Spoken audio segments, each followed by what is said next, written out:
বলেছে দোকান যেতে অলংকার তৈরি করতে হবে না, মানে স্বর্ণকারের দোকান। ঠিকই বলেছো। তবে চলো আজ আমি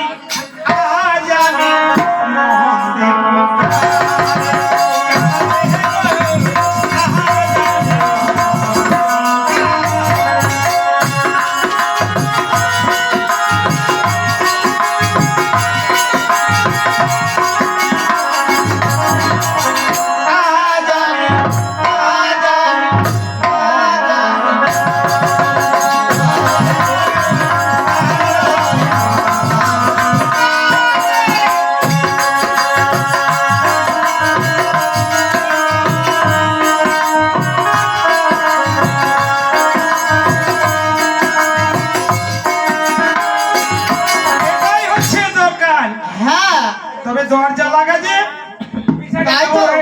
কিছুই বুঝতে পারছি না। দোকান তো লেখা রয়েছে কালু স্বর্ণকার। হ্যাঁ ওই তো লেখা রয়েছে। তবে দরজায় ঠোকা দে।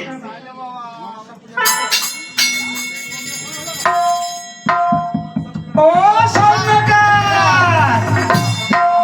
স্বর্ণকার বাবু, মনে হয় খদ্দের এসছে। জানলা দিয়ে দেখবো না শাটার খুলবো? ও স্বর্ণকার, আরে শুনতে পাচ্ছ না বুঝি? নাই বুঝি।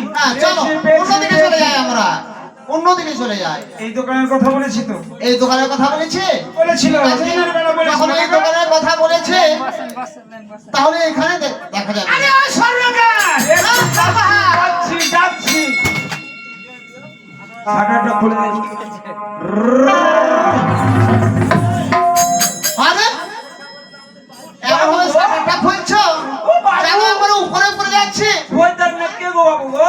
হুড় করে আমার দিকে চলে আসছে পড়তে। আরে হুড় করে নয়, তুমি শাটারটা খুলেছো, আমি আইছিলাম তোমার উপরে। ও তুমি হেলানা দিয়েছিলে? হ্যাঁ। কি মনে করে?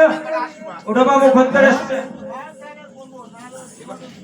আচ্ছা কালু বলে কে আছে?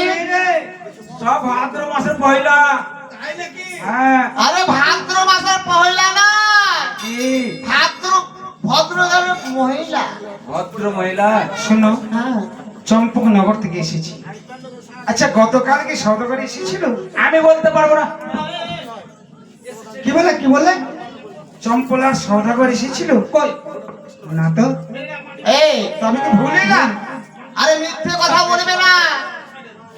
আরে না, এখানে সওদাগর আসেনি তো। আমাদের লগ্ন বয়ে যাবে, ভালোভাবে কথা বলবে কিন্তু। আচ্ছা ভাই, তোমরা কে? আমরা চম্পকনগরের রাজবাড়ির দাসী। আচ্ছা, তাই খুলে বলো। বাবু এসেছিল, কিছু অলংকার তোমাদেরকে নির্মাণ করতে হবে। রাজবাড়ির অলংকার কি